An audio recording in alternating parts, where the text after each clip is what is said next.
میں اور آپ اگر اپنے آپ کو ہر قسم کی مصائب سے محفوظ کرنا چاہتے ہیں وَمَا كَانَ اللَّهُ لِيُعَذِّبَهُمْ وَأَنْتَ فِيهِمْ، اللہ عز و جلال نے یہ پیغام دے دی وَهُمْ يَسْتَغْفِرُونَ، جب تک استغفار انسان کرتا ہے اللہ عز و جلال اسے اپنی حفاظت میں رکھتے ہیں۔ دوسرا کام جو کرنے والا ہے جو بہت معمولی سمجھ کے چھوڑ دیا جاتا ہے، اسمحوا یسمح لکم، تم لوگوں کو معاف کرو اللہ تمہیں معاف کر دیں گے۔ ارحموا من فی الارض یرحمکم من فی السماء، تم زمین والوں پہ رحم کرو گے آسمان والا تم پہ رحم کرے گا۔ تیسرا کام جو آپ کو ہر قسم کی مصیبت سے یوں محفوظ کر لے گا کہ آپ قلعے میں بند ہو، الصدقہ تطفئ غضب الرب وتدفع میتۃ السوء، صدقہ اللہ کے غصے کو بھی ٹھنڈا کرتا ہے اور بری موت سے بھی بچاتا ہے۔ اور آخری بات یہ دعا کثرت سے کیا کرے، اللہم انی اعوذ بک من زوال نعمتک وتحول عافیتک وفجاءۃ نقمتک وجمیع سخطک، اے اللہ میں تیری پناہ میں آتا ہوں، من زوال نعمتک، جو نعمت، صحت کی نعمت، مال کی نعمت، قوت کی نعمت، نیکی کی نعمت، کوئی بھی نعمت، اللہ میں تیری پناہ چاہتا ہوں یہ نعمتیں مجھ سے زائل نہ کر۔ وتحول عافیتک،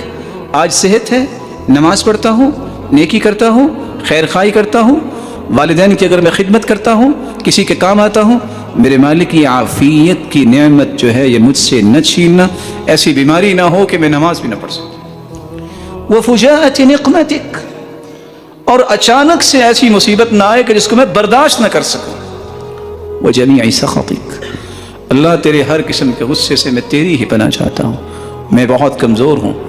رسول اللہ صلی اللہ علیہ وسلم نے فرمایا تھا اللہم انی عبدک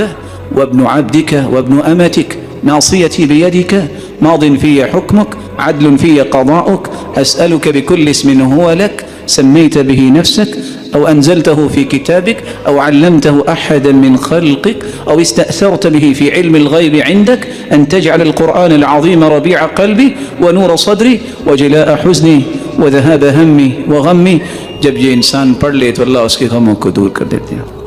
اللهم أنت ربي لا إله إلا أنت خلقتني وأنا عبدك وأنا على عهدك ووعدك ما استطعت أعوذ بك من شر ما صنعت أبوء لك بنعمتك علي وأبوء بذنبي فاغفر لي فإنه لا يغفر الذنوب إلا أنت۔ یہ سید الاستغفار اتنی بڑی نعمت ہے، یقین کر کے صبح پڑھ لیں شام تک موت آ جائے جنتی،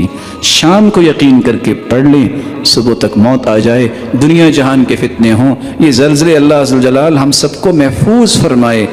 اللہ عز و جلال کے پیغمبر کی اس بات پہ یقین کر کے جو پڑھ لے رات کو صبح تک فوت ہو جائے یہ جنتی ہوگا۔ اللہ سے دعا ہے ہر قسم کی مصیبت سے ہمیں بچائے،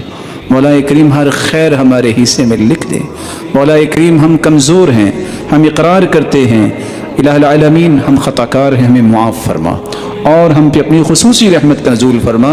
اور اس طرح کی مصیبتوں سے ہمیں محفوظ فرما دے۔ جس طرح تیرے گھر میں جمع ہے اللہ ان کو جنت الفردوس میں اپنے محبوب کے ساتھ جمع فرما اور اپنے دیدار کا مستحق